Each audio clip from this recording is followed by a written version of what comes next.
Exam ಹತ್ರ ಬರ್ತಾ ಇದ್ದಂಗೆನೆ ಈ ನಮ್ಮ ವಿದ್ಯಾರ್ಥಿಗಳಿಗೆ ಎಲ್ಲಿಂದಾನೋ ಈ ಭಯ ಮತ್ತು ಟೆನ್ಷನ್ ಆಗ್ಲಿಕ್ಕೆ ಸ್ಟಾರ್ಟ್ ಆಗುತ್ತೆ.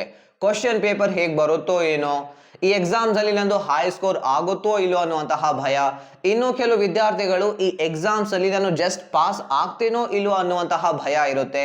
ಅಂಡ್ ಇನ್ನು ಕೆಲವು ನಮ್ಮ ಟಾಪರ್ ವಿದ್ಯಾರ್ಥಿಗಳಿಗೆ ನಾನು ಕಷ್ಟಪಟ್ಟು ಓದಿದ್ದು ಎಕ್ಸಾಮ್ ನಲ್ಲಿ ಕೇಳ್ತಾರೋ ಇಲ್ವೋ, ಎಕ್ಸಾಮ್ ನಲ್ಲಿ ಅದರ ಮೇಲೆ ಪ್ರಶ್ನೆಗಳು ಬರುತ್ತೋ ಇಲ್ವೋ ಅನ್ನುವಂತಹ ಭಯ ಇರುತ್ತೆ. ಈ ಎಲ್ಲಾ ಭಯಗಳು ಒಂದು ಕಡೆ ಇರೋದಾದ್ರೆ, ಇನ್ನೊಂದು ಕಡೆ ನಮ್ಮ ಪೇರೆಂಟ್ಸ್ ಮತ್ತು ಟೀಚರ್ಸ್ ನ ಡಿಫರೆಂಟ್ ಎಕ್ಸ್ಪೆಕ್ಟೇಷನ್ಸ್ ಗಳೇ ಇರುತ್ತೆ.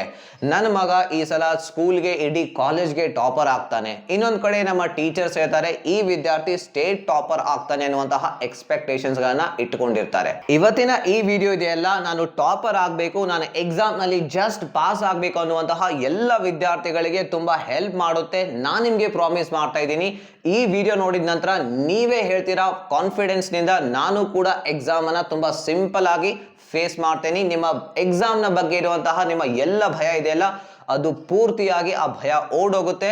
ನೀವು ಕಾನ್ಫಿಡೆನ್ಸ್ ಇಂದ ಎಕ್ಸಾಮ್ ಫೇಸ್ ಮಾಡ್ತೀರಾ. ಯಾಕೆಂದ್ರೆ ಇವತ್ತಿನ ವಿಡಿಯೋದಲ್ಲಿ ನಾನು ನಿಮಗೆ ಎಲ್ಲ ಟಾಪರ್ ವಿದ್ಯಾರ್ಥಿಗಳು ಫಾಲೋ ಮಾಡುವಂತಹ 5 ಟಿಪ್ಸ್ ಗಳನ್ನ ಶೇರ್ ಮಾಡ್ತೀನಿ. ಆ 5 ಟಿಪ್ಸ್ ಗಳನ್ನ ನೀವು ಎಕ್ಸಾಮ್ಸ್ ಅಲ್ಲಿ ಫಾಲೋ ಮಾಡಿ ಸಾಕು. ಮೊದಲನೇ ಟಿಪ್ ಬಂದು don't read question paper in a hurry. ನೀವು ಎಕ್ಸಾಮ್ ಹಾಲ್ ನಲ್ಲಿ ಕುತ್ಕೊಂಡಾಗ ನಿಮಗೆ ಟೀಚರ್ ಅಥವಾ ಸರ್ ಬಂದು ಮೊದಲು ಕ್ವಶನ್ ಪೇಪರ್ ಅನ್ನ ಕೊಡ್ತಾರೆ.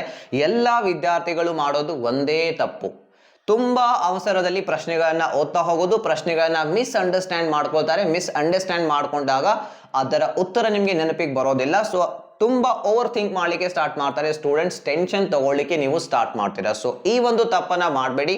ಎಕ್ಸಾಮ್ ಕ್ವಶನ್ ಪೇಪರ್ ಕೊಡೋದಕ್ಕಿಂತ ಮುಂಚಿತವಾಗಿನೇ 15 ನಿಮಿಷ ಮುಂಚಿತವಾಗಿ ನೀವು ಹೋಗಿ ಎಕ್ಸಾಮ್ ಹಾಲ್ ನಲ್ಲಿ ಕುತ್ಕೊಂಡಿರ್ತೀರಾ. ಸೊ ಆ ಟೈಮ್ ನಲ್ಲಿ ನೀವೇನ್ ಮಾಡ್ತೀರಾ, ತುಂಬಾ ಇಂಪಾರ್ಟೆಂಟ್, ತುಂಬಾ ಆರಾಮಾಗಿ ರಿಲ್ಯಾಕ್ಸ್ಡ್ ಆಗಿ ಕುತ್ಕೊಳ್ಳಿ. ಲಾಂಗ್ ಬ್ರೀತಿಂಗ್ ಮೇಲೆ ಫೋಕಸ್ ಮಾಡಿ, ಇದರಿಂದ ಮೈಂಡ್ ರಿಲ್ಯಾಕ್ಸ್ಡ್ ಆಗಿರುತ್ತೆ.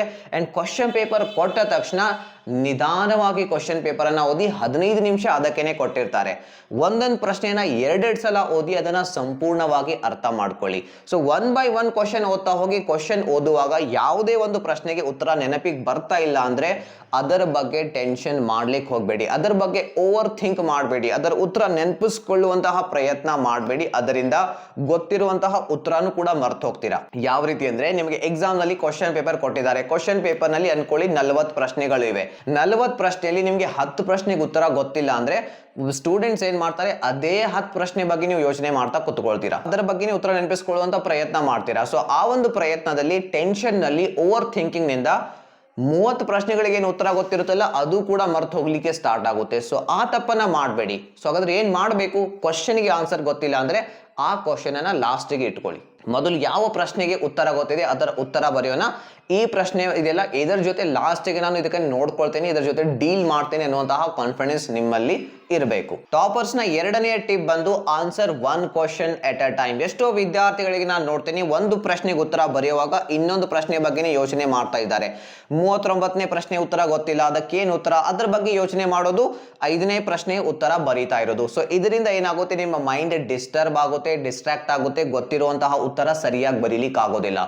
ಒಂದು ಕ್ವಶನ್ಗೆ ಉತ್ತರ ಬರೆಯುವಾಗ ಉಳಿದಿರುವಂತಹ ಕ್ವಶನ್ಸ್ ಗಳನ್ನ, ಹೊರಗಿನ ಇಡೀ ಜಗತ್ತನ್ನ ಮರೆತು ಬಿಡಿ. ಸಂಪೂರ್ಣವಾಗಿ ಆ ಒಂದು ಕ್ವಶನ್ ಮೇಲೆ ನಿಮ್ಮ 100% ಎಫರ್ಟ್ ಅಂಡ್ ಟೈಮ್ ಅನ್ನ ಕೊಡಿ. ಅದರಿಂದ ಸಂಪೂರ್ಣ ಅಂಕ ಸಿಗುವ ಹಾಗೆ ನೀವು ಆ ಕ್ವಶನ್ಗೆ ಉತ್ತರ ಬರೀತೀರಾ.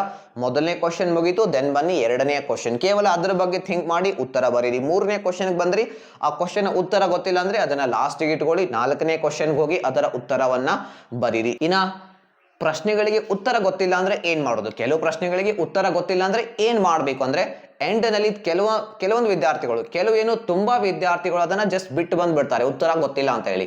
ಬಿಟ್ಟು ಬಂದ್ರೆ ಏನು ಮಾರ್ಕ್ಸ್ ಸಿಗೋದಿಲ್ಲ, ಝೀರೋ ಮಾರ್ಕ್ಸ್ ಸಿಗುತ್ತೆ.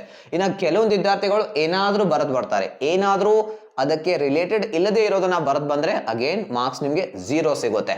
ಬಟ್ ನೀವು ಈ ಟಾಪರ್ಸ್ ನ ಟೆಕ್ನಿಕ್ ಅನ್ನ ಫಾಲೋ ಮಾಡಿ. ಒಂದು ಪ್ರಶ್ನೆಗೆ ಉತ್ತರ ನಿಮ್ಗೆ ಗೊತ್ತೇ ಇಲ್ಲ ಅಂದ್ರೆ ಆ ಒಂದು ಪ್ರಶ್ನೆ ಯಾವ ಚಾಪ್ಟರ್ ನಿಂದ ಬಂದಿದೆ ಅನ್ನೋದನ್ನ ನೋಡ್ಕೊಳ್ಳಿ. ಆ ಚಾಪ್ಟರ್ ನೀವು ಓದಿರ್ತೀರಾ. ಸೊ ಅಂದ್ರೆ ನಿಮ್ಗೆ ಆ ಕ್ವಶನ್ಗೆ, ಆ ಚಾಪ್ಟರ್ಗೆ ಸಂಬಂಧಿಸಿರುವಾಗ ಏನಾದ್ರೂ ನೆನಪಿದ್ದೇ ಇರುತ್ತೆ. ಏನ್ ನಿಮ್ ತಲೆಯಲ್ಲಿ ಓದಿರೋದು ನೆನಪಿದೆಯಲ್ಲ, ಅದಕ್ಕೆ ರಿಲೇಟೆಡ್ ಆಗಿರುವಂತಹ ಪಾಯಿಂಟ್ಸ್ ಅನ್ನ ಬರೀರಿ. ಒಂದು 5 ಮಾರ್ಕ್ಸ್ ನ ಪ್ರಶ್ನೆ ಇದೆ ಅಂದ್ರೆ ನೀವು ರಿಲೇಟೆಡ್ ಆಗಿರೋದನ್ನ ಬರೆದ್ರೆ 5ರಲ್ಲಿ 2-3 ಮಾರ್ಕ್ಸ್ ಆದ್ರೂ ಸಿಗುತ್ತೆ. ಬಿಟ್ ಬಂದ್ರೆ 0, ಏನಾದರೂ ಇರ್ರೆಲೆವೆಂಟ್ ಬರೆದ್ರೆ 0 ಸಿಗುತ್ತೆ. ಬಟ್ ಅದಕ್ಕೆ ರಿಲೇಟೆಡ್ ಆಗಿರೋದನ್ನ ಏನಾದರೂ ಬರೀರಿ, 5ರಲ್ಲಿ 2-3 ಮಾರ್ಕ್ಸ್ ಆದರೂ ಪಡ್ಕೊಳ್ಳಿಕ್ಕೆ ಸಾಧ್ಯ ಆಗುತ್ತೆ. ಈ ರೀತಿ ನೀವು ಒಬ್ಬ ಟಾಪರ್ ಆಗಬಹುದು. ಯಾವುದೇ ಎಕ್ಸಾಮ್ ನಲ್ಲಿ ಯಾವುದೇ ಸಬ್ಜೆಕ್ಟ್ ನಲ್ಲಿ ನೀವು ಒಳ್ಳೆ ಸ್ಕೋರ್ ಕೂಡ ಮಾಡಬಹುದು. ಇನ್ನು ಮೂರನೇ ಟಿಪ್ ಬಂದು don't discuss with your friends. ಇದನ್ನ ಆಕ್ಚುಲಿ ಟಾಪರ್ಸ್ ಮಾಡ್ತಾರೆ, ಬಟ್ ನೀವು ಮಾಡ್ಲಿಕ್ಕೆ ಹೋಗ್ಬೇಡಿ. ಯಾಕೆ ಅಂದ್ರೆ ಎಕ್ಸಾಮ್ ಮುಗಿದ ತಕ್ಷಣ, ಎಕ್ಸಾಮ್ ಹಾಲ್ ನಿಂದ ಹೊರಗೆ ಬಂದ ತಕ್ಷಣ ನಮ್ಮ ಮೊದಲನೇ ಕೆಲಸ ಇರುತ್ತೆ ಫ್ರೆಂಡ್ಸ್ ಜೊತೆ ಹೋಗಿ ಡಿಸ್ಕಸ್ ಮಾಡೋದು. ಈ ಪ್ರಶ್ನೆಗೆ ಏನು ಉತ್ತರ ಬರ್ದಿದೀಯಾ, ಇದರ ಸರಿ ಉತ್ತರ, ನಾನು ಇದನ್ನ ಬರ್ದಿದ್ದೀನಿ, ನೀನೇನು ಬರ್ದಿದೀಯಾ ಅಂತ ಹೇಳಿ ಡಿಸ್ಕಷನ್ ಸ್ಟಾರ್ಟ್ ಆಗುತ್ತೆ. ಫಸ್ಟ್ ಆಫ್ ಆಲ್ ನೆನ್ಪಿಟ್ಕೊಳ್ಳಿ ಒಂದು ಪಾಯಿಂಟ್ ಅನ್ನ, ಒಂದ್ಸಲ ನೀವು ಎಕ್ಸಾಮ್ ಹಾಲ್ ನಿಂದ ಹೊರಗೆ ಬಂದ ನಂತರ ಆ ಒಂದು ಪೇಪರ್ ಸಂಪೂರ್ಣವಾಗಿ ನಿಮ್ಮ ಕಂಟ್ರೋಲ್ ನಲ್ಲಿ ಇಲ್ಲ, ನಿಮ್ಮ ಕಂಟ್ರೋಲ್ ನಿಂದ ಹೊರಗೆ ಹೋಗಿದೆ. ಸೊ ನೀವು ಅದರ ಬಗ್ಗೆ ಎಷ್ಟೇ ತಲೆ ಕೆಡಿಸ್ಕೊಂಡ್ರು ಕೂಡ ಅಲ್ಲಿ ಹೆಚ್ಚು ಮಾರ್ಕ್ಸ್ ಬರುವಂತಹ ಸಾಧ್ಯತೆ ಇಲ್ಲ. ಸೊ ಈಗ ಈ ರೀತಿ ಬಂದು ಫ್ರೆಂಡ್ಸ್ ಜೊತೆ ಡಿಸ್ಕಸ್ ಮಾಡೋದ್ರಿಂದ ಏನಾಗುತ್ತೆ ಅಂದ್ರೆ, ನಿಮ್ಮ ಯಾರೋ ಒಬ್ಬ ಫ್ರೆಂಡ್ಸ್ ಹೇಳ್ತಾರೆ ಸೊ ಇದು ಸರಿಯಾದಂತ ಉತ್ತರ, ನೀನ್ ಬರ್ದಿದ್ದು ತಪ್ಪಿದೆ ಅಂತ ಹೇಳಿದಾಗ ನಿಮ್ಮ ಮೈಂಡ್ ಡಿಸ್ಟರ್ಬ್ ಆಗುತ್ತೆ, ನಿಮ್ಗೆ ತುಂಬಾ ಬೇಜಾರಾಗುತ್ತೆ, ಮನಸ್ಸಿಗೆ ಡಿಸಪಾಯಿಂಟೆಡ್ ಫೀಲ್ ಆಗುತ್ತೆ. ಸೊ ಅದರಿಂದ ಏನಾಗುತ್ತೆ, ಓವರ್ ಥಿಂಕ್ ಮತ್ತೆ ಮಾಡ್ತೀರಾ. ಸೊ ಅಲ್ಲಿ ಟೈಮ್ ವೇಸ್ಟ್ ಆಯ್ತು. ನೆಕ್ಸ್ಟ್ ಎಕ್ಸಾಮ್ ಬಗ್ಗೆ ನಿಮ್ಗೆ ಓದ್ಲಿಕ್ಕೆ ಮನಸ್ಸು ಬರೋದಿಲ್ಲ, ಇಂಟ್ರೆಸ್ಟ್ ಬರೋದಿಲ್ಲ, ಆ ಕಾನ್ಫಿಡೆನ್ಸ್ ಕಡಿಮೆ ಆಗ್ಲಿಕ್ಕೆ ಸ್ಟಾರ್ಟ್ ಮಾಡೋದು. ಸೊ ಹಾಗಾಗಿ ಏನ್ ಮಾಡಿ, ಈ ಸತ್ಯವನ್ನ ತಲೆಯಲ್ಲಿ ಇಟ್ಕೊಳ್ಳಿ. ಎಕ್ಸಾಮ್ ಹಾಲ್ ನಿಂದ ಹೊರಗೆ ಬಂದ ನಂತರ ಆ ಪೇಪರ್ ನನ್ನ ಕಂಟ್ರೋಲ್ ನಲ್ಲಿ ಇಲ್ಲ, ಅದನ್ನ ಬಿಟ್ಬಿಡೋಣ. ಈಗ ನಾವು ನೆಕ್ಸ್ಟ್ ಎಕ್ಸಾಮ್ ಬಗ್ಗೆ ಯೋಚನೆ ಮಾಡೋಣ. ಈಗ ನೀವಾದ್ರೂ ಇದನ್ನ ಮಾಡ್ಬೋದು, ನನ್ನ ಮಾತು ಕೇಳಿ. ಬಟ್ ನಿಮ್ಮ ಫ್ರೆಂಡ್ಸ್ ಆದ್ರೂ ಇದ್ದೇ ಇರ್ತಾರೆ, ಅವರು ಬಂದು ಮತ್ತೆ ಮತ್ತೆ ಡಿಸ್ಕಸ್ ಮಾಡ್ತಾರೆ, ಅದು ಉತ್ತರ, ಇದು ಸರಿಯಾದಂತ ಉತ್ತರ ಅಂತ ಹೇಳಿ. ಅಲ್ಲಿ ನೀವೇನ್ ಮಾಡಿ, ನೆಕ್ಸ್ಟ್ ಪೇಪರ್ ಏನಿದೆ ಅಲ್ಲ ಅದ್ರ ಬಗ್ಗೆ ಅವ್ರ ಜೊತೆ ಡಿಸ್ಕಷನ್ ಮಾಡ್ಲಿಕ್ಕೆ ಸ್ಟಾರ್ಟ್ ಮಾಡಿ. ಅದರಿಂದ ನಿಮ್ಗೆ ನೆಕ್ಸ್ಟ್ ಎಕ್ಸಾಮ್ಗೆ ಓದ್ಲಿಕ್ಕೆ ಇಂಟ್ರೆಸ್ಟ್ ಬರುತ್ತೆ. ಸೊ ಅದರಿಂದ ನಿಮ್ಗೆ ಹೆಲ್ಪ್ ಆಗುತ್ತೆ ಒಳ್ಳೆ ಸ್ಕೋರ್ ಮಾಡ್ಲಿಕ್ಕೆ. ಈ ರೀತಿ ನೀವು ಈ ಒಂದು ಪ್ರಾಬ್ಲಮ್ ಅನ್ನ ಅವಾಯ್ಡ್ ಮಾಡಿ, ಅಂದಾಗ ನಿಮ್ಗೆ ಎಕ್ಸಾಮ್ಸ್ ಬರೀಲಿಕ್ಕೆ ತುಂಬಾ ಕಾನ್ಫಿಡೆನ್ಸ್ ಬರುತ್ತೆ. ಇನ್ನು ಯಾರಾದ್ರೂ ನಿಮ್ಗೆ ಎಕ್ಸಾಮ್ ಮುಗಿದ ನಂತರ ಕೇಳ್ತಾರೆ ಹೇಗಾಯ್ತು ಎಕ್ಸಾಮ್ ಅಂತ ಹೇಳಿ, ಎಕ್ಸಾಮ್ ಹೇಗಾದ್ರೂ ಆಗಿರ್ಲಿ ಕಾನ್ಫಿಡೆನ್ಸ್ ನಿಂದ ಹೇಳಿ ಎಕ್ಸಾಮ್ ತುಂಬಾ ಚೆನ್ನಾಗಿ ಆಗಿದೆ ಅಂತ ಹೇಳಿ. ಸೊ ನಿಮ್ಮ ಬಗ್ಗೆ ಯಾವಾಗ್ಲೂ ಚೆನ್ನಾಗಿ ಹೇಳ್ಕೊಳ್ಳಿ, ಅದರಿಂದಾನು ನಿಮ್ಮ ಕಾನ್ಫಿಡೆನ್ಸ್ ಹೆಚ್ಚಾಗುತ್ತೆ. ನಿಮಗೇನಾದ್ರೂ ಡಿಸಪಾಯಿಂಟ್ಮೆಂಟ್ ಇದ್ರೆ, ಬೇಜಾರಿದ್ರೆ ಅದನ್ನ ತೋರಿಸ್ಲಿಕ್ಕೆ ಹೋಗ್ಬೇಡಿ, ಅದರಿಂದ ಏನು ಪ್ರಯೋಜನ ಇಲ್ಲ. ನೀವು ತುಂಬಾ ಖುಷಿಯಾಗಿ ಹೇಳಿ, ಪೇರೆಂಟ್ಸ್ ಕೇಳಿದ್ರು ಕೂಡ ತುಂಬಾ ಚೆನ್ನಾಗಿ ಎಕ್ಸಾಮ್ ಬರ್ದಿದ್ದೀನಿ, ತುಂಬಾ ಒಳ್ಳೆ ಮಾರ್ಕ್ಸ್ ಬರುತ್ತೆ ಅಂತ ಹೇಳಿ ಕಾನ್ಫಿಡೆನ್ಸ್ ಇಂದ ಹೇಳಿ ನೆಕ್ಸ್ಟ್ ಎಕ್ಸಾಮ್ ಮೇಲೆ ಫೋಕಸ್ ಮಾಡಿ. ಇನ್ನು ನಾಲ್ಕನೇ ಟಿಪ್ ಬಂದು ಹೌ ಟು ರೈಟ್ ಆನ್ಸರ್ಸ್. ನೋಡಿ, ಆನ್ಸರ್ ರೈಟಿಂಗ್ ಮಾಡೋದು ಕೂಡ ಒಂದು ಕಲೆ, ಓದೋದು ಅದು ಒಂದು ಕಲೆ, ಇನ್ನು ಅದನ್ನ ಎಕ್ಸಾಮ್ ನಲ್ಲಿ ಪೇಪರ್ ನಲ್ಲಿ ಬರೆದು ಪ್ರೆಸೆಂಟ್ ಮಾಡೋದು ಒಂದು ಕಲೆ. ಸೊ ಈ ಆನ್ಸರ್ ರೈಟಿಂಗ್ ನಲ್ಲಿ ನಂಬರ್ 1 ಬರುತ್ತೆ ಹ್ಯಾಂಡ್ ರೈಟಿಂಗ್. ಹ್ಯಾಂಡ್ ರೈಟಿಂಗ್ ಚೆನ್ನಾಗಿರ್ಬೇಕು. ಹ್ಯಾಂಡ್ ರೈಟಿಂಗ್ ಚೆನ್ನಾಗಿರ್ಬೇಕು ಅಂದಾಗ ನಮ್ಮ ತುಂಬಾ ವಿದ್ಯಾರ್ಥಿಗಳು ಹ್ಯಾಂಡ್ ರೈಟಿಂಗ್ ಅನ್ನ ಎಷ್ಟು ಚೆನ್ನಾಗಿ ಮಾಡ್ಕೊಳ್ಳಿಕ್ ಪ್ರಯತ್ನ ಮಾಡ್ತಾರೆ ಅಂದ್ರೆ ಅದರಿಂದ ಇಂಪ್ರೆಸ್ ಮಾಡ್ಲಿಕ್ಕೆ ಪ್ರಯತ್ನ ಮಾಡ್ತಾರೆ. ಹ್ಯಾಂಡ್ ರೈಟಿಂಗ್ ಇಂಪ್ರೆಸ್ ಮಾಡ್ಲಿಕ್ಕೆ ಅಲ್ಲ ರೀ, ಹ್ಯಾಂಡ್ ರೈಟಿಂಗ್ ಇರೋದು ನೀವು ಬರ್ದಿರೋದನ್ನ ಮತ್ತೊಬ್ಬ ವ್ಯಕ್ತಿ ಅರ್ಥ ಮಾಡ್ಕೋಬೇಕು. ನಿಮ್ ಪೇಪರ್ ಇವ್ಯಾಲ್ಯೂಯೇಟ್ ಮಾಡೋರು ಇವ್ಯಾಲ್ಯೂಯೇಟರ್ ಇದಾರಲ್ಲ, ಅವ್ರು ಓದಿದಾಗ ಅವರಿಗೆ ಅರ್ಥ ಆಗ್ಬೇಕು ಅಷ್ಟೇ. ತುಂಬಾ ಚೆನ್ನಾಗಿದ್ರೆ ಹ್ಯಾಂಡ್ ರೈಟಿಂಗ್ ಅದಕ್ಕೇನು ಎಕ್ಸ್ಟ್ರಾ ಮಾರ್ಕ್ಸ್ ಯಾವುದೇ ಎಕ್ಸಾಮ್ಸ್ ಅಲ್ಲಿ ಕೂಡ ಕೊಡೋದಿಲ್ಲ. ಸೊ ಹ್ಯಾಂಡ್ ರೈಟಿಂಗ್ ನಿಮ್ದು ಅರ್ಥ ಆಗ್ಬೇಕು, ಅಷ್ಟು ಚೆನ್ನಾಗಿ ನೀವು ಬರೆದ್ರೆ ಸಾಕು. ಇನ್ನ ಆನ್ಸರ್ ಬರೆಯುವಾಗ ನೀವು ಒಂದು ಕೆಲಸ ಏನ್ ಮಾಡ್ಬೇಕಂದ್ರೆ, ನಿಮ್ಮ ಪೇಪರ್ ಚೆಕ್ ಮಾಡೋರು ಇವ್ಯಾಲ್ಯೂಯೇಟರ್. ಸೊ ಇವ್ಯಾಲ್ಯೂಯೇಟರ್ ನ ಕೆಲಸವನ್ನ ನೀವು ಸ್ವಲ್ಪ ಈಸಿ ಮಾಡಿ.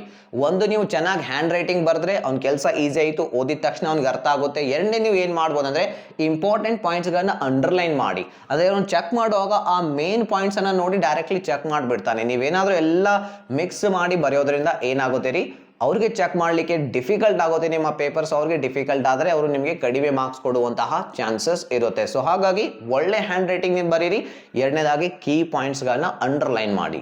ಅಂಡ್ ಐದನೆಯ ಟಿಪ್ ಬಂದು ಗಿವ್ ಯೋರ್ 100%. ನೋಡಿ ಫ್ರೆಂಡ್ಸ್, ನೀವೀಗ ತುಂಬಾ ಟೈಮ್ ಅನ್ನ ಸ್ಪೆಂಡ್ ಮಾಡಿದೀರಾ ಯೋಚನೆ ಮಾಡ್ತಾ, ಪ್ಲಾನಿಂಗ್ ಮಾಡ್ತಾ, ಮಿಡ್ ಟರ್ಮ್ ನಲ್ಲಿ ಅದು ಮಾಡಬೇಕಾಗಿತ್ತು, ಈ ಎಕ್ಸಾಮ್ಸ್ ಅಲ್ಲಿ ಈ ರೀತಿ ಬರೀಬೇಕಾಗಿತ್ತು ಅಂತ ಹೇಳಿ ಯೋಚನೆ ಮಾಡೋದ್ರಿಂದ ರಿಸಲ್ಟ್ ನಲ್ಲಿ ಏನು ಬದಲಾವಣೆ ಬರೋದಿಲ್ಲ. ಓನ್ಲಿ ಓದೋದ್ರಿಂದ ಬದಲಾವಣೆ ಬರುತ್ತೆ. ನೀವು ಇಡೀ ವರ್ಷ, ಇಡೀ ಇಯರ್ ಓದಿರದೇ ಇರಬಹುದು, ಫುಲ್ ಮಜಾ ಮಾಡಿರ್ಬಹುದು, ಬಟ್ ಅದು ಅಷ್ಟು ಇಂಪಾರ್ಟೆಂಟ್ ಅಲ್ಲ, ಅದರಿಂದ ಏನು ಫರಕ್ ಬೀಳೋದಿಲ್ಲ.